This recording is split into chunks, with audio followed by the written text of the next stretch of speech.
página 20 de 494.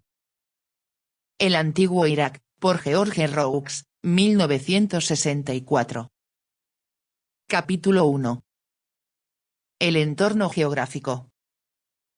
1.2. Los ríos gemelos. Al igual que, tal y como dijo Heródoto, Egipto es un don del Nilo, podría afirmarse que Mesopotamia es un don de dos ríos gemelos. En efecto, desde tiempos inmemoriales el Tigris y el Éufrates han depositado sus aluviones sobre un lecho de rocas sedimentarias entre la penillanura de Arabia y los montes Zagros, creando en medio de desiertos una llanura que, tanto en su extensión como en su fertilidad, no posee equivalentes en los 3.700 kilómetros de tierras en su mayor parte áridas que separan al Nilo del Indo. ¿También esta llanura fue ganada al mar? O, en otros términos, la extremidad noroccidental del Golfo Pérsico alcanzaba la latitud de Bagdad, o casi, en la época paleolítica, y ha ido retrocediendo poco a poco al compás de los milenios.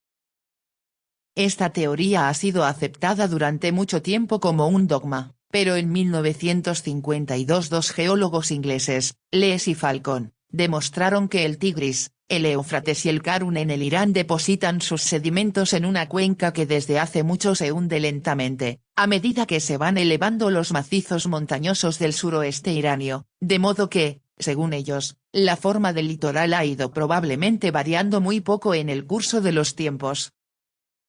Además, se sabe que el nivel de las aguas marinas ha ido fluctuando de acuerdo con la formación y la fusión de los grandes glaciares europeos a lo largo del curso del Pleistoceno y del Holoceno y que el Golfo no se llenó más que progresivamente alrededor del 14.000 y hasta el 3.500. Las tierras hoy en día sumergidas o recubiertas de aluviones han podido, pues, estar habitadas en épocas muy remotas. Pero la realidad es infinitamente más compleja, y dado que estamos muy lejos de tener a nuestra disposición todavía todos los datos climáticos, geológicos e hidrográficos que podrían contribuir a resolver este interesante problema, sin duda será mucho más prudente dejar la cuestión en suspenso por el momento. El Tigris y el Éufrates nacen en Armenia, el primero al sur del lago Van y el segundo cerca del monte Ararat. El Éufrates, con una longitud de 2.780 kilómetros, fluye a través de Turquía en principio, mientras que el Tigris, sensiblemente más corto, 1.900 kilómetros, se dirige rápidamente hacia el sur. Cuando salen de la cadena del Tauro ambos ríos se hallan separados por alrededor de unos 400 kilómetros de estepa. El Éufrates, que en Jarablus no está a más de 150 kilómetros del Mediterráneo, se desvía luego hacia el sureste y se va aproximando progresivamente al Tigris. Ambos ríos se alcanzan casi en la latitud de Bagdad, donde distan apenas una treintena de kilómetros, pero vuelven enseguida a separarse, y no será más que al llegar a la gran ciudad de Kurna alrededor de 100 kilómetros al norte de Basora, cuando mezclen sus aguas para formar el Chat el Arab. Sin embargo, este amplio y majestuoso río no existía en la antigüedad, entonces el Tigris y el Éufrates seguían cursos separados y desembocaban directamente en el Golfo. Esta descripción general deberá no obstante ser ligeramente matizada. Al norte de una línea ideal que va de Gita a Samarra, cada uno de los dos ríos posee su propio valle bien definido. Se abren camino a través de una llanura de duras rocas calcáreas y de esquistos, y se hallan rodeados de acantilados, de modo que su curso se ha modificado poco en el curso del tiempo, por lo que las antiguas ciudades como Carquemis, Mari, Nínive, Nimrud Asur se hallan en la actualidad, al igual que hace miles de años, en sus riberas o en su inmediata proximidad. Por el contrario, al sur de esta línea los dos valles se confunden y forman una llanura aluvial amplia y llana que a veces se llama el delta mesopotámico, y cuya pendiente es tan débil que los ríos se ven obligados a trazar numerosos meandros y a expandirse en numerosos brazos. Al igual que todos los ríos con meandros, van cambiando poco a poco su lecho por sedimentación, de modo que éste sobrepasa frecuentemente el nivel de la llanura. Sus desbordamientos tienden entonces a crear lagos y pantanos permanentes y su huella se modifica progresivamente, e incluso bruscamente a veces.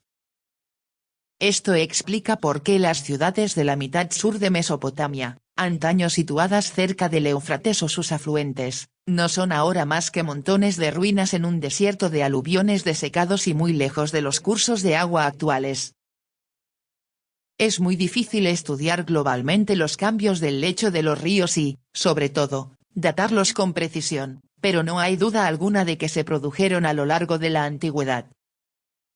Es preciso, sin embargo, señalar que los antiguos mesopotamios consiguieron, mediante trabajos de contención y canalización, controlar muy bien el curso de sus grandes ríos, ya que los dos brazos principales del Éufrates siguieron prácticamente el mismo camino durante 3000 años, pasando por Sipar, Babilonia, Nippur, Shuruppak, Uruk, Larsa y Ur, o sea, entre 25 y 80 kilómetros al este del recorrido actual.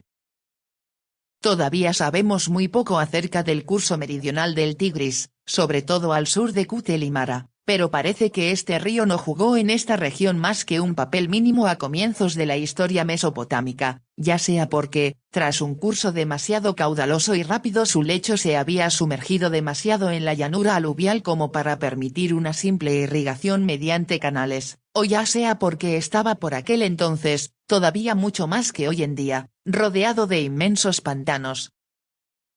En su cuna la civilización sumeria será una civilización esencialmente eufratea.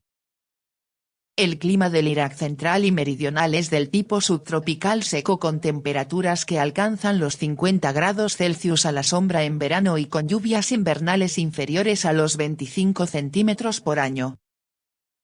La agricultura depende, pues, básicamente de la irrigación, pero tanto las dimensiones como el perfil de la llanura, así como el régimen de lluvias, no permiten más que una irrigación estacional, tal y como la que se practicaba en Egipto en el que el Nilo inundaba libremente el valle durante un periodo de tiempo determinado y luego se retiraba.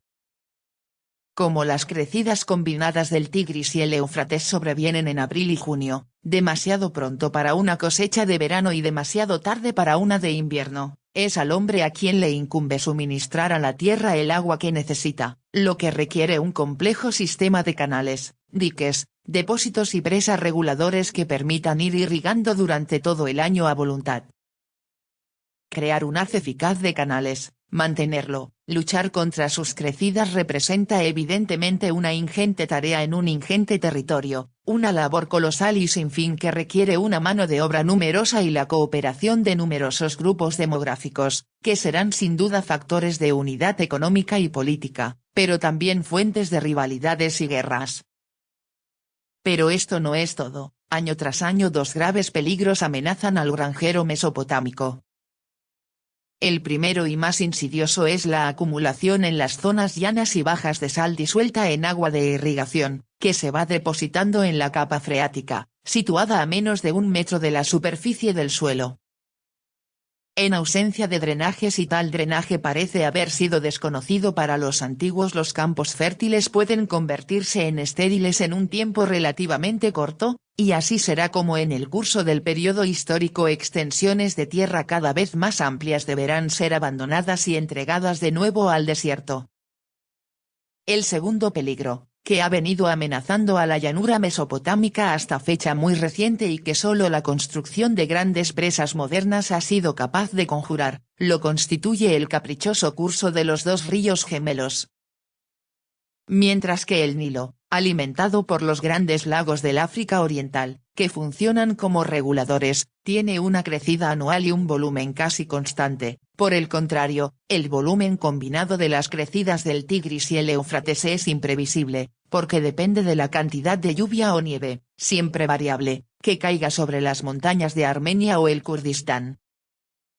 Si la escasez de precipitaciones durante varios años seguidos significa la sequía y el hambre, también es cierto que una sola crecida excesiva puede provocar una verdadera catástrofe.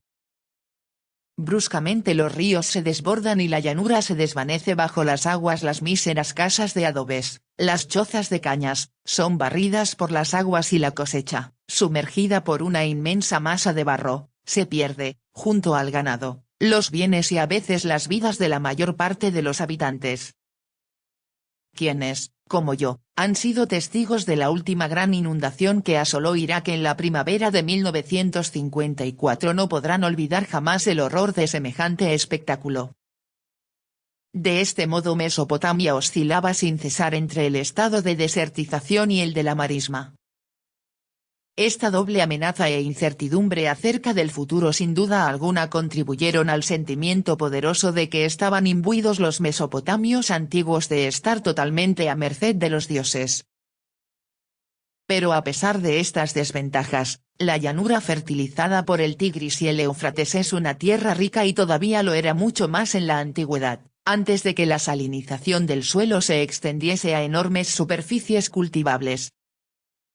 Esta tierra podía alimentar con facilidad a toda la población de la antigua Mesopotamia y permitía la explotación, entre otras cosas, de un excedente de cereales, intercambiable por madera, metal y piedra, que era necesario importar. En esta vasta llanura se cultivaban muchas variedades de trigo, mijo, sésamo y, sobre todo, cebada, que constituía, al igual que en la actualidad, el principal cultivo cerealístico, porque soporta un suelo medianamente salino. Los métodos utilizados en la agricultura con primitivos útiles habían sido notablemente perfeccionados desde el tercer milenio. Podemos conocer los detalles gracias a un enorme texto sumerio fechable en torno al 1700 a.C., pero que describe unas prácticas evidentemente mucho más antiguas, y que se llama el Almanaque del Granjero. Según ese texto, que pretende ser una recopilación de consejos dados por un granjero a su hijo, al dictado del dios Ninurta, hijo y granjero de Enlil, el campo debe ser en primer lugar irrigado con moderación, luego desherbado y pisoteado por un buey para mullir la tierra húmeda, y luego vuelto a arar, nivelado, rastrilleado y majado. Arado y sembrado se hacen, pues, simultáneamente por medio de un arado-sembradera, a razón de 8 surcos, de profundidad de 2 dedos por cada banda de 6 metros de ancho. Cuando aparecen los primeros brotes se eleva una plegaria a la diosa Ninkilim, que aleja a los animales dañinos y expulsa a las aves y luego se riega. El riego se repite por 4 veces, cuando los tallos salen del suelo, cuando son altos como un felpudo en medio de una barca, cuando alcanzan su máxima altura y por último si la enfermedad samana no ha alcanzado al grano una última vez para aumentar el rendimiento del 10%. 3 hombres proceden a la cosecha, uno corta los tallos con la hoz, otro los ata y el tercero forma los haces. Al igual que en el libro bíblico de Ruth, se recomienda dejar algunas espigas en el suelo, para que la tierra asegure la subsistencia de los jóvenes y de los espigadores. Por último, la cebada es batida durante 5 días por los carros, abierta mediante los trillos provistos de láminas punzantes y después cribada con la horquilla. La inundación de los campos y la siembra tenían lugar en otoño y la cosecha habitualmente en abril o mayo del año siguiente, pero era frecuentemente posible una cosecha intermedia tras las lluvias del invierno. La fecundidad de la tierra era tal que las cifras dadas por Heródoto y Estrabón, un rendimiento de 2 a 300 por 1 en los cereales, no parecen excesivos. A partir de los textos cuneiformes se ha podido calcular que el rendimiento del trigo en el extremo sur del Irak hacia el 2400 a.C. podía compararse notablemente con el de los mejores campos del moderno Canadá. Además, el clima cálido y húmedo de la Mesopotamia meridional y la abundancia de agua en esta región constituían condiciones eminentemente favorables para el cultivo de la palmera datilera que crece en las riberas de los ríos y los canales, con los pies en el agua y la cabeza en el sol ardiente, como dice un proverbio árabe. Sabemos, por los monumentos figurados y los textos, que existió en todos los tiempos en el país de Sumer gran cantidad de inmensos palmerales y que se practicaba la polinización artificial. Las harinas de trigo, y sobre todo de cebada, así como los dátiles, estos últimos de gran contenido en calorías, constituían la alimentación básica de los antiguos mesopotamios, pero también criaban bueyes, corderos y cabras que pacían en las zonas no cultivadas, mientras que los ríos, el mar y los lagos proporcionaban pescado en abundancia.